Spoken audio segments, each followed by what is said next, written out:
Hello and welcome to this week's episode of Wisdom in the Best Books and Films, where you can get bite-sized bits of wisdom from the very best books and films. I'm your host, Jake Bear, and this week I am going to read to you an entire chapter out of the book Little Women by Louisa May Alcott. This is going to wrap up our theme of romantic stories and movies from February. It is going to be chapter 38 on the shelf from that book. Little Women is a absolutely fantastic book. I highly recommend reading it if you have not read it. I do not highly recommend any of the movies that I have seen of it. They are fine at best, but the book itself is absolutely wonderful and has great, strong Christian background where that they try and kind of take God out of the movies that I've seen. And so I can highly recommend the book, but let me know if you find a movie that's better than the ones that I've seen. So with that said, this chapter that I'm going to read is a fantastic bit of advice from the mother in the book to one of her daughters for how to help a struggling marriage, and it is fantastic. Now the advice is directed towards Meg, a woman, but I did get approval from my wife to share this. She agrees that it's great stuff. There is also a lot of really good things husbands could take from this if they look at John's reaction to the efforts of Meg. So watch out for things that both men and women can do better in relationships. Here it is, chapter 38, On the Shelf. In France, the young girls have a dull time of it till they are married, when Vive la liberté becomes their motto. In America, as everyone knows, girls early sign the Declaration of Independence and enjoy their freedom with Republican zest. But the young matrons usually abdicate with the first heir to the throne and go into a seclusion almost as close as a French nunnery, though by no means as quiet. Whether they like it or not, they are virtually put upon the shelf as soon as the wedding excitement is over, and most of them might exclaim, as did a very pretty woman the other day, "I'm as handsome as ever, but no one takes any notice of me because I am married." Not being a belle or even a fashionable lady, Meg did not experience this affliction till her babies were a year old, for in her little world primitive customs prevailed, and she found herself more admired and beloved than ever. As she was a womanly little woman, the maternal instinct was very strong, and she was entirely absorbed in her children, to the utter exclusion of everything and everybody else. Day and night she brooded over them with tireless devotion and anxiety, leaving John to the tender mercies of the help. For an Irish lady now presided over the kitchen department. Being a domestic man, John decidedly missed the wifely attentions he had been accustomed to receive, but as he adored his babies, he cheerfully relinquished his comfort for a time, supposing with masculine ignorance that peace would soon be restored. But 3 months passed, and there was no return of repose. Meg looked worn and nervous. The babies absorbed every minute of her time. The house was neglected, and Kitty, the cook, who took life easy, kept him on short commons. When he went out in the morning, he was bewildered by small commissions for the captive mamma. If he came gaily in at night, eager to embrace his family, he was quenched by a "Hush! They are just asleep after worrying all day." If he proposed a little amusement at home, no, it would disturb the babies. If he hinted at a lecture or a concert, he was answered with a reproachful look and a decided, "Leave my children for pleasure? Never!" His sleep was broken by infant wails and visions of a phantom figure pacing noiselessly to and fro in the watches of the night. His meals were interrupted by the frequent flight of the presiding genius, who deserted him, half-helped, if a muffled chirp sounded from the nest above. And when he read his paper of an evening, Demi's colic got into the shipping list, and Daisy's fall affected the price of stocks. For Mrs. Brooke was only interested in domestic news. The poor man was very uncomfortable, for the children had bereft him of his wife. Home was merely a nursery, and a perpetual hushing made him feel like a brutal intruder whenever he entered the sacred precincts of Babyland. He bore it very patiently for 6 months, and when no signs of amendment appeared, he did what other paternal exiles do, tried to get a little comfort elsewhere. Scott had married and gone to the housekeeping not far off, and John fell into the way of running over for an hour or two of an evening, when his own parlor was empty and his wife engaged singing lullabies that seemed to have no end. Mrs. Scott was a lively, pretty girl with nothing to do but be agreeable, and she performed her mission most successfully. The parlor was always bright and attractive, the chessboard ready, the piano in tune, plenty of gay gossip, and a nice little supper set forth in tempting style. John would have preferred his own fireside, if it had not been so lonely. But as it was, he gratefully took the next best thing and enjoyed his neighbor's society.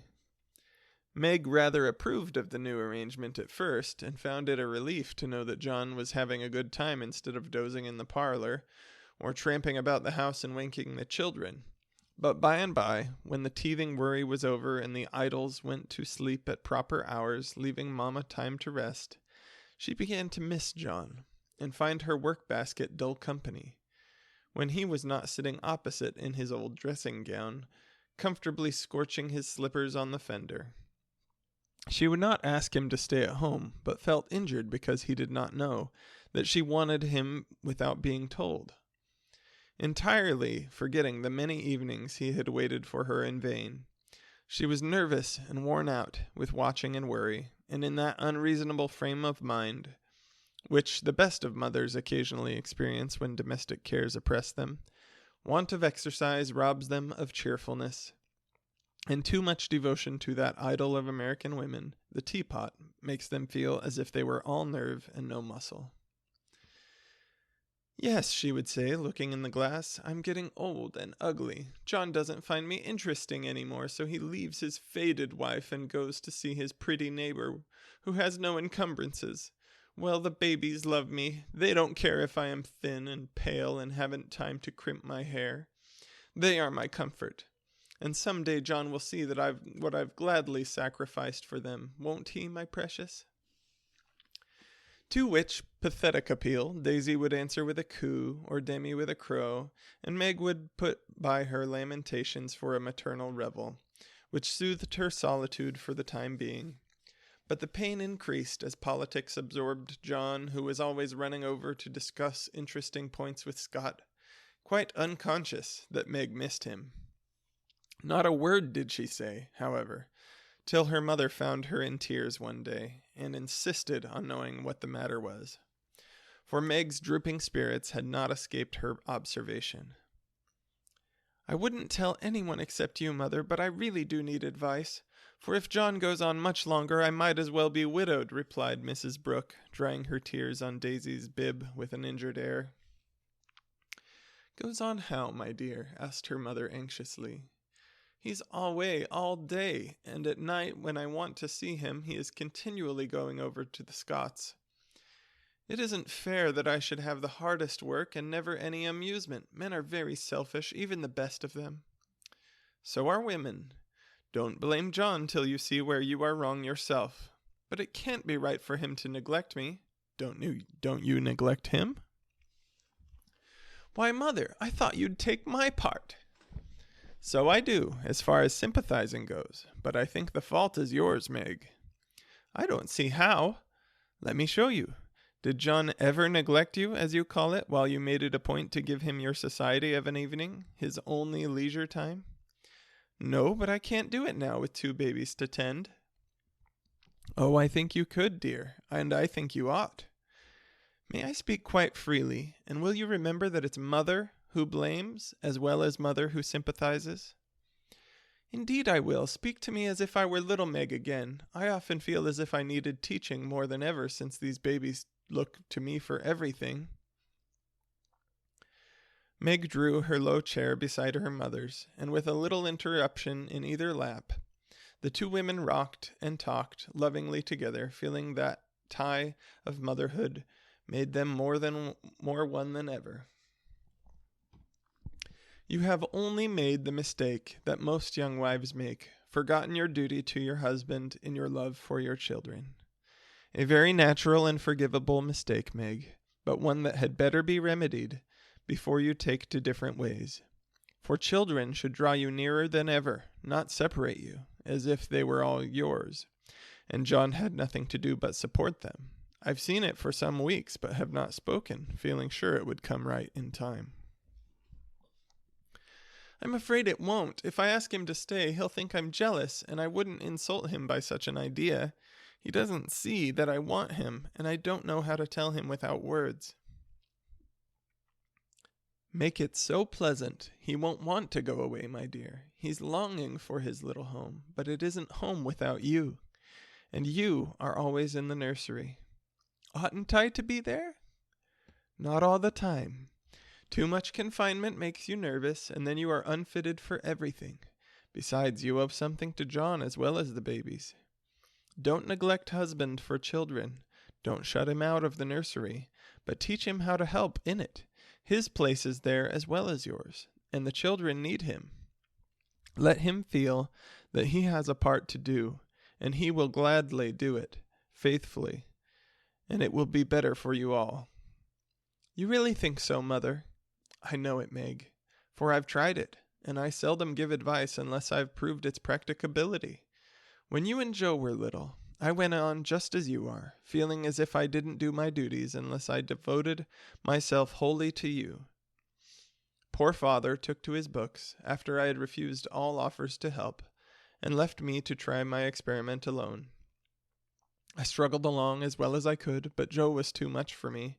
I nearly spoiled her by indulgence. You were poorly, and I worried about you till I fell sick myself. Then father came to the rescue, quietly managed everything, and made himself so helpful that I saw my mistake, and never have been able to get on without him since. That is the secret of our home happiness. He does not let business wean him from the little cares and duties that affect us all, and I try not to let domestic worries destroy my interest in his pursuits. Each do our part alone in many things, but at home we work together, always. It is so, Mother, and my great wish is to be to my husband and children what you have been to yours. Show me how. I'll do anything you say. You always were my docile daughter. Well, dear, if I were you, I'd let John have more to do with the management of Demi, for the boy needs training, and it's none too soon to begin. Then I'd do what I have often proposed, let Hannah come and help you. She is a capital nurse, and you may trust the precious babies to her while you do more housework. You need the exercise, Hannah would enjoy the rest, and John would find his wife again. Go out more, keep cheerful as well as busy, for you are the sunshine maker of the family, and if you get dismal, there is no fair weather. Then I'd try to take an interest in whatever John likes, talk with him, let him read to you, exchange ideas, and help each other in that way. Don't shut yourself up in the bandbox because you are a woman, but understand what is going on, and educate yourself to take part in the world's work, for it all affects you and yours. John is so sensible, I'm afraid he will think I'm stupid if I ask questions about politics and things. I don't believe he would. Love covers a multitude of sins, and of whom could you ask more freely than of him?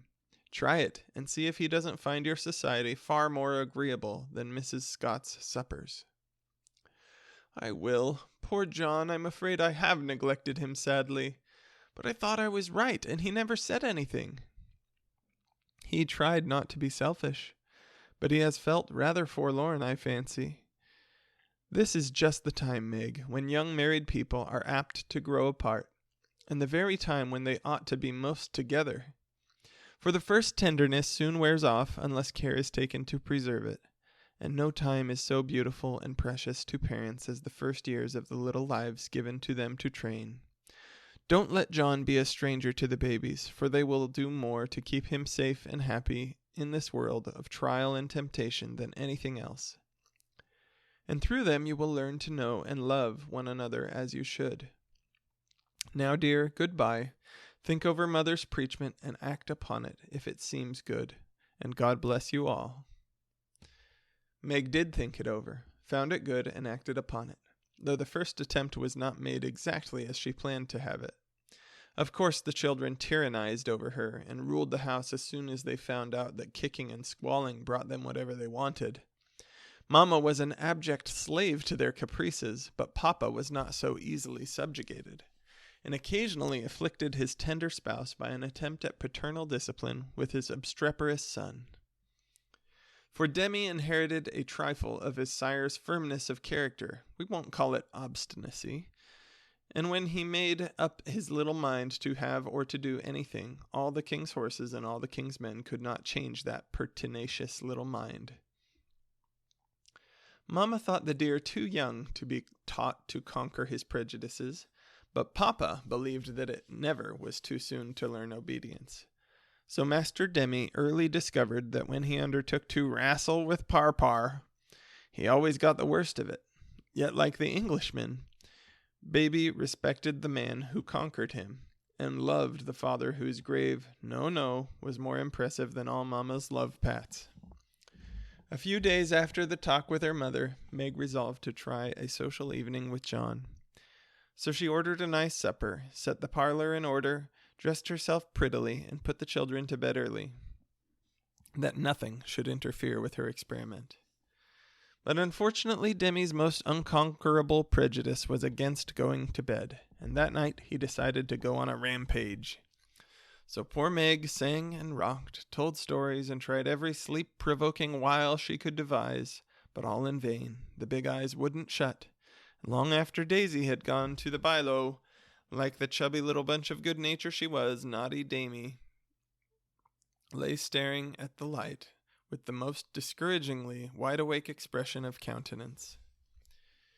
"Will Demi lie still like a good boy while Mama runs down and gives poor Papa his tea?" asked Meg, as the hall door softly closed, and the well-known step went tiptoeing into the dining room. "Me has tea," said Demi, preparing to join in the revel. "No, but I'll save you some little cakies for breakfast if you'll go bye-bye like Daisy. Will you, lovely?" "Iss," said Demi, and shut his eyes tight, as if to catch sleep and hurry the desired day. Taking advantage of the propitious moment, Meg slipped away and ran down to greet her husband with a smiling face and the little blue bow in her hair, which was his special admiration. He saw it at once and said with a pleasant surprise, "Why, little mother, how gay we are tonight. Do you expect company?" "Only you, dear." "Is it a birthday, anniversary, or anything?" "No, I'm tired of being dowdy, so I dressed up as a change. You always make yourself nice for table, no matter how tired you are, so why shouldn't I when I have the time?" "I do it out of respect for you, my dear," said old-fashioned John. "Ditto, ditto, Mr. Brooke," laughed Meg, looking young and pretty again, as she nodded to him over the teapot. "Well, it's altogether delightful and like old times. This tastes right. I drink to your health, dear," and John sipped his tea with an air of reposeful rapture, which was of very short duration, however, for as he put down his cup, the door handle rattled mysteriously, and a little voice was heard saying impatiently, "Opie doy! Me's tummin'." "It's that naughty boy. I told him to go to sleep alone, and here he is downstairs getting his death a cold pattering over that canvas," said Meg, answering the call. "Mornin' now," announced Demi in joyful tone as he entered, with his long nightgown gracefully festooned over his arm and every curl bobbing gaily as he pranced about the table, eyeing the cakies with loving glances. "No, it isn't morning yet. You must go to bed and not trouble poor Mama. Then you can have the little cake with sugar on it." "Me loves Parpar," said the artful one, preparing to climb the paternal knee and revel in forbidden joys. But John shook his head and said to Meg, "If you told him to stay up there and go to sleep alone, make him do it, or he will never learn to mind you." "Yes, of course. Come, Demi," and Meg led her son away, feeling a strong desire to spank the little marplot, who hopped beside her, laboring under the delusion that the bribe was to be administered as soon as they reached the nursery. Nor was he disappointed, for that short-sighted woman actually gave him a lump of sugar, tucked him into his bed, and forbade any more promenades till morning. "Yes," said Demi the perjured, blissfully sucking his sugar and regarding his first attempt as eminently successful. Meg returned to her place, and supper was progressing pleasantly when the little ghost walked again and exposed the maternal delinquencies by boldly demanding, "More sugar, Marmar." "Now this won't do," said John, hardening his heart against the engaging little sinner. "We shall never know any peace till that child learns to go to bed properly. You have made a slave of yourself long enough. Give him one lesson, and then there will be an end of it. Put him in his bed, and leave him, Meg." "He won't stay there. He never does unless I sit by him." "I'll manage him. Demi, go upstairs and get into your bed, as Mamma bids you." "Sent," replied the young rebel, helping himself to the coveted cakey and beginning to eat the same with calm audacity. "You must never say that to Papa. I shall carry you if you don't go yourself." "Go way. Me don't love Parpar," said Demi, and retired to his mother's skirts for protection. But even that refuge proved unavailing, for he was delivered over to the enemy with a "Be gentle with him, John," which struck the culprit with dismay, for when Mamma deserted him, then the judgment day was at hand. Bereft of his cake, defrauded of his frolic, and borne away by a strong hand to that detested bed, poor Demi could not restrain his wrath, but openly defied Papa, and kicked and screamed lustily all the way upstairs. The minute he was put into bed on one side, he rolled out on the other, and made for the door, only to be ignominiously caught up by the tail of his little toga and put back again, which lively performance was kept up till the young man's strength gave out, when he devoted himself to roaring at the top of his voice. This vocal exercise usually conquered Meg, but John sat as unmoved as the post, which is popularly believed to be deaf. No coaxing, no sugar, no lullaby, no story. Even the light was put out, and only the red glow of the fire enlivened the big dark, which Demi regarded with curiosity rather than fear. This new order of things disgusted him, and he howled dismally for Marmar as his angry passions subsided and recollections of his tender bondwoman returned to the captive autocrat. The plaintive wail which succeeded the passionate roar went to Meg's heart, and she ran up to say beseechingly, "Let me stay with him. He'll be good now, John." "No, my dear. I've told him he must go to sleep as you bid him, and he must if I stay here all night." "But he'll cry himself sick," pleaded Meg, reproaching herself for deserting her boy. "No, he won't. He's so tired he will soon drop off, and then the matter is settled, for he will understand that he has got to mind. Don't interfere. I'll manage him." "He's my child, and I can't have his spirit broken by harshness." "He's my child, and I won't have his temper spoiled by indulgence. Go down, my dear, and leave the boy to me." When John spoke in that masterful tone, Meg always obeyed, and never regretted her docility. "Please let me kiss him once, John." "Certainly. Demi, say good night to Mamma, and let her go and rest, for she is very tired with taking care of you all day." Meg always insisted upon that the kiss won the victory, for after it was given, Demi sobbed more quietly, and lay quite still at the bottom of the bed, whither he had wriggled in his anguish of mind. "Poor little man, he's worn out with sleep and crying. I'll cover him up and then go and set Meg's heart at rest," thought John, creeping to the bedside, hoping to find his rebellious heir asleep. But he wasn't, for the moment his father peeped at him, Demi's eyes opened, his little chin began to quiver, and he put up his arms, saying with a penitent hiccup, "He's dood now." Sitting on the stairs outside, Meg wondered at the long silence which followed the uproar, and after imagining all sorts of impossible accidents, she slipped into the room and set her fears at rest. Demi lay fast asleep, not in his usual spread-eagle attitude, but in a subdued bunch, cuddled close in the circle of his father's arm, and holding his father's finger, as if he felt that justice was tempered with mercy, and had gone to sleep a sadder and wiser baby. So held, John had waited with the womanly patience till the little hand relaxed its hold, and while waiting had fallen asleep, more tired by the tussle with his son than with his whole day's work. As Meg stood watching the two faces on the pillow, she smiled to herself, and then slipped away again, saying in a satisfied tone, "I never need fear that John will be too harsh with my babies. He does know how to manage them, and it will be great help, for Demi is getting too much for me." When John came down at last, expecting to find a pensive and reproachful wife, he was agreeably surprised to find Meg placidly trimming a bonnet, and to be greeted with the request to read something about the election, if he was not too tired. John saw in a minute that a revolution of some kind was going on, but wisely asked no questions, knowing that Meg was such a transparent little person she couldn't keep a secret to save her life, and therefore the clue would soon appear.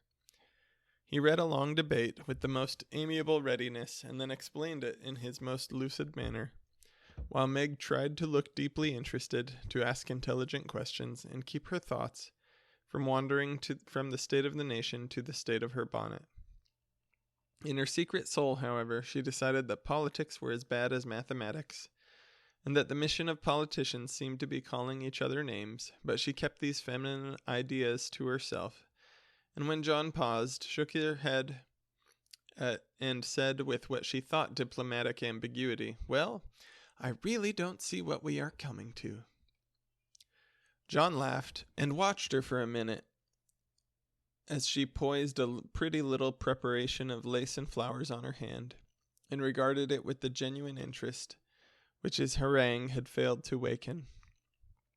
"She is trying to like politics for my sake, so I'll try to like millinery for hers. That's only fair," thought John the Just, adding aloud, "That's very pretty. Is it what you call a breakfast cap?" "My dear man, it's a bonnet. My very best go-to-concert and theater bonnet."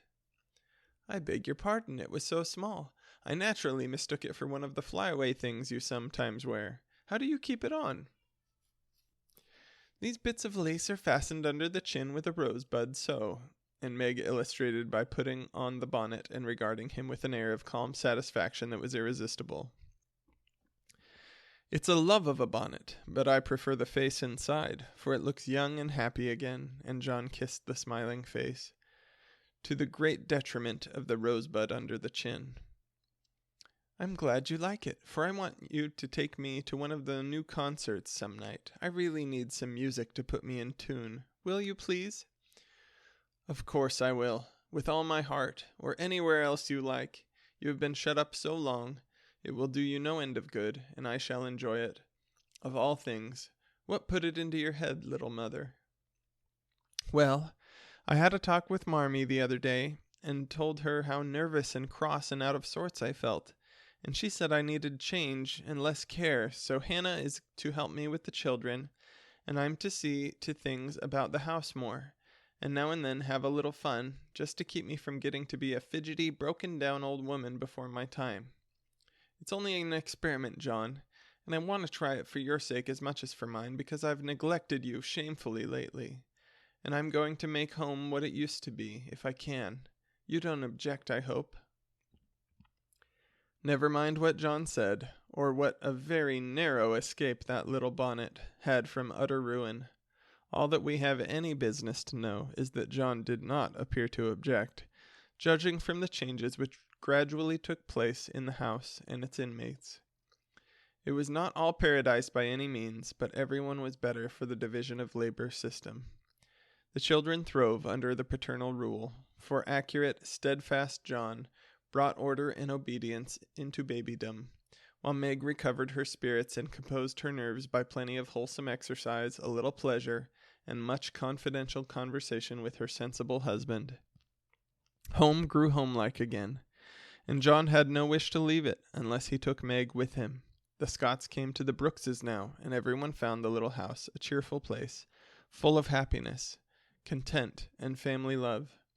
Even Sally Moffat liked to go there. "It is always so quiet and pleasant here. It does me good, Meg," she used to say, looking about her with wistful eyes as if trying to discover the charm that she might use it in her great house full of splendid loneliness. For there were no riotous, sunny-faced babies there, and Ned lived in a world of his own, where there was no place for her.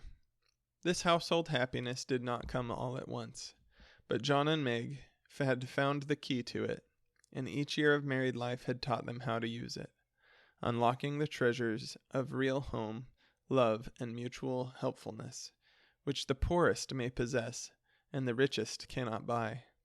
This is the sort of shelf on which young wives and mothers may consent to be laid, safe from the restless fret and fever of the world, finding loyal lovers in the little sons and daughters who cling to them, undaunted by sorrow, poverty, or age, walking side by side through fair and stormy weather with a faithful friend, who is, in the true sense of the good old Saxon word, the house band, and learning, as Meg learned, that a woman's happiest kingdom is home, her highest honor, the art of ruling it not as a queen, but as a wise wife and mother.